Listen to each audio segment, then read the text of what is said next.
Hi, നമ്മളിന്ന് monocot ലീഫിൻ്റെ അനാട്ടമിയാണ് പറയുന്നത്. കഴിഞ്ഞ ക്ലാസ്സിൽ നമ്മൾ ഡൈക്കോട്ട് ലീഫിൻ്റെ അനാട്ടമി പറഞ്ഞിരുന്നു.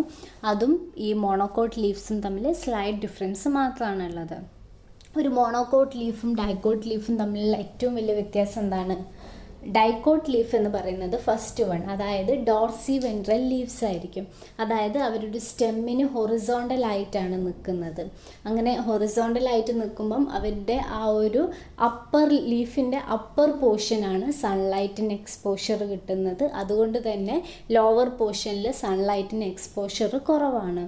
സോ അതുകൊണ്ട് തന്നെ അവരുടെ ആ ഒരു ഇൻറ്റേർണൽ സ്ട്രക്ചറിന് ഈ ഒരു സൺ എക്സ്പോഷറിൽ വരുന്ന ഡിഫറൻസ് കാരണം അപ്പർ പോർഷനും ലോവർ പോർഷനും തമ്മിൽ നല്ല ഡിഫറൻസ് ഉണ്ട്. അപ്പർ പോർഷനിൽ ഈ ഒരു ഇലോങ്ങേറ്റഡ് ആയിട്ടുള്ള പാലിസേഡ് പാരങ്കൈമ ആയിരുന്നു വിത്ത് അബൻഡൻറ്റ് ക്ലോറോപ്ലാസ്റ്റ് പ്രസൻ്റ് ആയിട്ടുള്ളത്. ലോവർ സർഫസിൽ എന്തായിരുന്നു? സ്പോഞ്ചി പാരങ്കൈമ സെൽസ് ആയിരുന്നു പ്രസൻ്റ് ആയിട്ടുള്ളത്. ഇങ്ങനെ ഒരു സ്ലൈറ്റ് ഡിഫറൻസ് ഉണ്ടായിരുന്നു due to the difference in exposure to sunlight. പക്ഷേ in the case of monocot leaf, അതായത് ആ സെക്കൻഡ് പിക്ചറിലെ ലീഫ് നോക്കിയാൽ ഇറക്റ്റ് ആയിട്ടുള്ള ലീഫാണ്. അതായത് സ്റ്റെമ്മിന് ഹൊറിസോണ്ടൽ ആയിട്ടല്ല നിൽക്കുന്നത്, ഇറക്റ്റ് ആയിട്ടുള്ള ലീഫാണ്. അതുകൊണ്ട് തന്നെ നമ്മൾ അവരെ ഐസോ ബൈലാറ്ററൽ അല്ലെങ്കിൽ ഇക്യുഫേഷ്യൽ ലീവ്സ് എന്ന് വിളിക്കും. ഇങ്ങനെ ഇറക്റ്റ് ആയിട്ടുള്ള പൊസിഷൻ ആയതുകൊണ്ട് തന്നെ ആ ഒരു ലീഫിൻ്റെ രണ്ട് സൈഡിലും സെയിം എക്സ്പോഷർ ആയിരിക്കും സൺലൈറ്റിന് ഉണ്ടാകുന്നത്. ഓക്കെ, സോ രണ്ട് സൈഡും ഒരുപോലെയാണ് സണ്ണിന് എക്സ്പോസ്ഡ് ആവുന്നത്. അതുകൊണ്ട് തന്നെ രണ്ട് ഭാഗത്തും ഏകദേശം ഓൾമോസ്റ്റ് സെയിം സ്ട്രക്ചർ തന്നെയാണ് ഉള്ളത്. കാരണം എക്സ്പോഷറിൽ ഡിഫറൻസ് ഇല്ല. ഓക്കെ അല്ലേ? സോ ഇതാണ് ഒരു അനാട്ടമി ഓഫ് മോണോകോട്ട് ലീവ്സ് എന്ന് പറയുന്നത്. ഇങ്ങനെ നോക്കിയാൽ നമ്മൾ ഡൈക്കോട്ട് ലീവ്സിൽ പറഞ്ഞതുപോലെ തന്നെ 3 പാർട്സ് ആണുള്ളത്. എപ്പിഡെർമിസും പ്രസൻ്റ് ആണ്, മീസോഫിലും പ്രസൻ്റ് ആണ്, അതുപോലെ വാസ്കുലാർ ബണ്ടിൽസും പ്രസൻ്റ് ആണ്. ഇതിൽ എപ്പിഡെർമിസിൽ നിങ്ങൾ നോക്കുകയാണെങ്കിൽ രണ്ട് സൈഡ്സിലും സ്റ്റൊമാറ്റ പ്രസൻ്റ് ആണ്. Okay, stomata present on both upper and lower part. But നമ്മൾ ഡൈക്കോട്ട് ലീവ്സിൻ്റെ കേസിൽ പറഞ്ഞത് അപ്പർ പോർഷനിൽ സ്റ്റൊമാറ്റ ആബ്സെൻ്റ് ആയിരിക്കും, അല്ലെങ്കിൽ stomata is restricted to lower epidermis അല്ലേ. പക്ഷേ in the case of monocot leaves in both upper and lower epidermis stomata is present. Then stomata എന്ന് പറയുമ്പം ഗാർഡ് സെൽസ് പ്രസൻ്റ് ആയിരിക്കും. അതുപോലെ തന്നെ ഒരു സബ്സ്റ്റോമൽ ക്യാവിറ്റിയും പ്രസൻ്റ് ആയിരിക്കും. ഇനി മോണോകോട്ട്സിൻ്റെ കേസിൽ ചില ഫാമിലീസിൽ, അതായത് പോത്തോസിലൊക്കെ, അതുപോലെ അമോർഫോഫാലസിൽ ഇങ്ങനെയുള്ളതിലൊക്കെ കിഡ്നി ഷേപ്ഡ് ആയിട്ടുള്ള സ്റ്റൊമാറ്റ പ്രസൻ്റ് ആണ്. പക്ഷേ ഈ പൊയേസിയയിൽ വരുന്ന ഗ്രാസസിൽ ഇങ്ങനെയുള്ള ഫാമിലീസിലൊക്കെ ഡംബൽ ഷേപ്ഡ് സ്റ്റൊമാറ്റ ആണ് പ്രസൻ്റ് ആയിട്ടുള്ളത്. Okay, so most of the cases dumbbell shaped stomata ആയിരിക്കും പ്രസൻ്റ് ആയിട്ടുള്ളത്. ഓക്കെ, ദെൻ നമ്മൾ എപ്പിഡെർമിസിനെ കുറിച്ച് പറയുകയാണെങ്കിൽ നമുക്കറിയാം 2 എപ്പിഡെർമിസ് ഉണ്ട്, as same as in dicot leaves. അതായത് അപ്പർ എപ്പിഡെർമിസും പ്രസൻ്റ് ആണ്, ലോവർ എപ്പിഡെർമിസും പ്രസൻ്റ് ആണ്. ദെൻ എപ്പിഡെർമിസ് എന്ന് പറയുന്നത് യൂണിസീരിയേറ്റ് ആണ്, അല്ലെങ്കിൽ സിംഗിൾ ലെയേർഡ് ആണ്. And they are composed of closely packed rectangular parenchyma cells. They are arranged without intercellular spaces. Okay അല്ലേ? So അതുപോലെ തന്നെ നമ്മൾ പറഞ്ഞു എപ്പിഡെർമിസിൻ്റെ ഔട്ടർ പോർഷനിൽ ക്യൂട്ടിൻ ഡെപ്പോസിഷൻ ഉണ്ട്, അല്ലെങ്കിൽ ക്യൂട്ടിക്കിൾ പ്രസൻ്റ് ആണ്. And they prevent water loss. Then വേറെ ഒരു മോണോകോട്ട് എപ്പിഡെർമിസിൻ്റെ ഏറ്റവും വലിയ ക്യാരക്ടർ എന്ന് പറയുന്നത് presence of bulliform cells in upper epidermis. Bulliform cells എന്തായിരുന്നു? ബുള്ളിഫോം അല്ലെങ്കിൽ മോട്ടോ സെൽസ് നമ്മൾ ഓൾറെഡി പറഞ്ഞതാണ്. ബുള്ളിഫോം സെൽസ് എന്ന് പറയുന്നത് ഒരു ഫാൻ ഷേപ്ഡ് സ്ട്രക്ചറാണ്. നിങ്ങൾക്ക് അവിടെ നോക്കിയാൽ മനസ്സിലാവും, ആ ഒരു ഫാൻ ഷേപ്ഡ് സ്ട്രക്ചറാണ്, അല്ലെങ്കിൽ ഒരു ബബിൾ ലൈക്ക് സെൽസാണ്. അവർ ഈ ഒരു പാരലൽ വെയിൻസിൻ്റെ, നമുക്കറിയാം മോണോകോട്ട് ലീവ്സിന് പാരലായിട്ടായിരിക്കും വെയിൻസ് അറേഞ്ച് ചെയ്തത്. ഈ വെയിൻസിൻ്റെ ഗ്രൂവ്സിലായിട്ടായിരിക്കും ഈ ഒരു ബുള്ളിഫോം സെൽസ് അറേഞ്ച് ചെയ്തത്. ഇവയുടെ ഫങ്ഷൻ എന്ന് പറയുന്നത് rolling and unrolling movement of leaves ആണ്. നമ്മൾ ഓൾറെഡി പറഞ്ഞതാണ്, ഈ ബുള്ളിഫോം സെൽസിൽ നിന്ന് വാട്ടർ ലോസ് ഉണ്ടായാൽ ആ ഒരു ലീഫ് കോയിൽ ചെയ്യും. ഗ്രാസസിൻ്റെ ഒക്കെ ലീഫ് കോയിൽ ചെയ്യാനുള്ള കാരണമാണ്. Then bulliform cells water gain ചെയ്താൽ അവരുടെ അൺറോളിംഗ് നടക്കും. ഓക്കെ, അൺറോളിംഗ് ഓഫ് ലീവ്സും നടക്കും. ഓക്കെ, സോ ഇതൊരു ക്യാരക്ടറിസ്റ്റിക് ഫീച്ചറാണ്. അതായത് ബുള്ളിഫോം സെൽസ് പ്രസൻ്റ് ആണ്.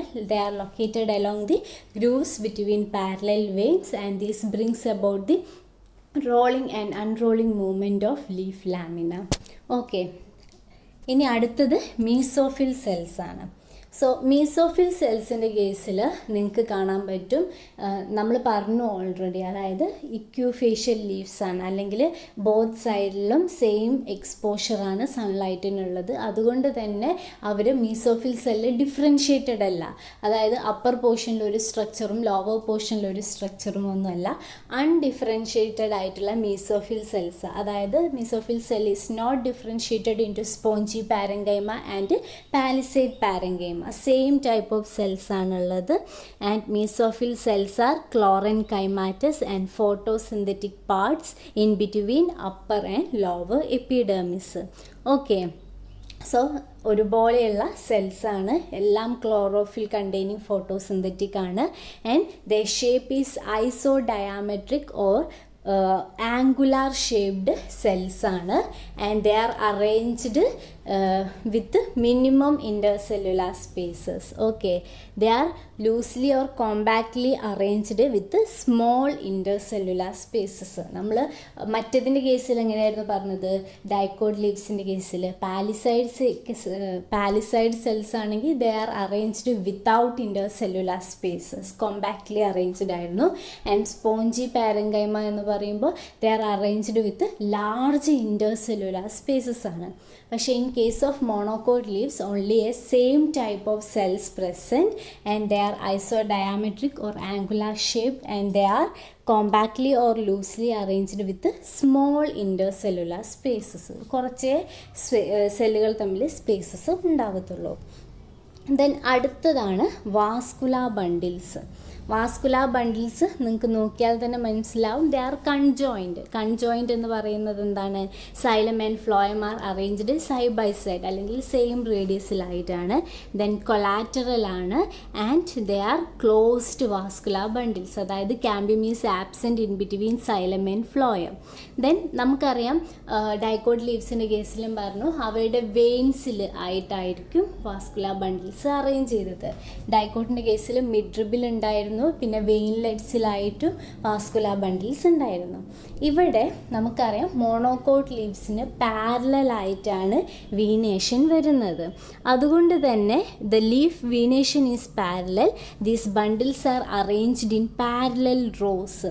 അതുകൊണ്ട് തന്നെ പാരലൽ റോസ് ആയിട്ടാണ് ഈ വാസ്കുലാർ ബണ്ടിൽസ് അറേഞ്ച് ചെയ്തത്. ഓക്കെ, എന്നെ ഒരുവിധം മോസ്റ്റ് ഓഫ് ദി ബണ്ടിൽസ് എന്ന് പറയുന്നത് സ്മോളർ സൈസ് ആയിരിക്കും. Okay, then xylem and phloem are in same radius. അതുകൊണ്ടാണ് നമ്മൾ എന്ത് പറയുന്നത്, കൺജോയിൻറ്റ് ബണ്ടിൽസ് എന്ന് പറയുന്നത്. പിന്നെ ഈ വാസ്കുലാർ ബണ്ടിൽസിന് ചുറ്റുമായിട്ട് ബണ്ടിൽ ഷീത്ത് പ്രസൻ്റ് ആണ്. നിങ്ങൾ നോക്കിയാൽ മനസ്സിലാവും, ആ ഒരു ഓറഞ്ച് അല്ലെങ്കിൽ ആ റെഡ് ഓറഞ്ച് കളേർഡായിട്ട് വാസ്കുലാർ ബണ്ടിലിന് ചുറ്റും ബണ്ടിൽ ഷീത്ത് പ്രസൻ്റ് ആണ്. ആൻഡ് ഇവരുടെ കേസിൽ bundle sheath consist of thin walled parenchyma cells. Okay, parenchyma സെൽസിനെ കൊണ്ടാണ് ബണ്ടിൽ ഷീത്ത് ഉണ്ടാക്കിയിരിക്കുന്നത്. And the cells of bundle sheath generally contain starch grains. Starch grain present ആണ്.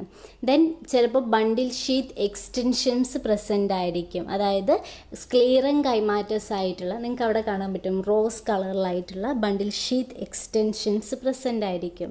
സ്ക്ലീറൻ കൈമ patches occurs between epidermis and large vascular bundles giving mechanical support to leaves. ആ large ആയിട്ടുള്ള vascular bundle നോക്കിയാൽ അവർക്ക് എന്താ പറയുക, അവരുടെ vascular ബണ്ടിൽ മുതൽ അല്ലെങ്കിൽ ബണ്ടിൽ ഷീത്ത് മുതൽ എപ്പിഡെർമിസ് വരെ ഒരു സ്ക്ലീറൻ കൈമാറ്റസ് ആയിട്ടുള്ള ബണ്ടിൽ ഷീത്ത് എക്സ്റ്റൻഷൻ പ്രസൻ്റ് ആണ്. They give mechanical support to the leaf. Okay, so ഇതൊക്കെയാണ് വാസ്കുലാർ ബണ്ടിൽസിനെ കുറിച്ചുള്ളത്. ഇനി നമുക്ക് ഡൈക്കോട്ട് ആൻഡ് മോണോകോട്ട് ലീവ്സ് തമ്മിലുള്ള ഡിഫറൻസ് നോക്കാം. സോ ഫസ്റ്റ് നമ്മൾ പറഞ്ഞു dicot leaves is dorsiventral, അതായത് ബൈഫേഷ്യൽ ലീവ്സ് ആണ്. But in case of monocot leaf it is isobilateral, അതായത് ഇറക്റ്റ് ആയിട്ടുള്ള ലീവ്സ് ആണ്. ആൻഡ് ബോത്ത് ആർ സെയിം സൈഡ്സും ഈക്വൽ ആണ്. Then second one, stomata are restricted to lower epidermis only. But in case of monocot leaves, stomata are found in both upper and lower epidermis. Then dicot leaves bulliform cells absent in the epidermis. But in case of monocot leaf, bulliform cells അല്ലെങ്കിൽ motor cells are present. Okay, എല്ലാത്തിലും ഇല്ല, in some monocotyledons. Then dicot leaves in the case mesophyll differentiated into palisade and spongy parenchyma. But in monocot leaves നമ്മൾ പറഞ്ഞു equifacial leaves ആണ്, അതുകൊണ്ട് തന്നെ they are not differentiated into palisade and spongy parts. Then bundle sheath extension is parenchymatous in dicot leaves. പക്ഷേ നമ്മളിപ്പം തന്നെ കണ്ടു bundle sheath extension എന്ന് പറയുന്നത് it is sclerenchymatous in the case of monocot leaves. So ഇത്രയൊക്കെയാണ് ഇവയുടെ difference വരുന്നത്.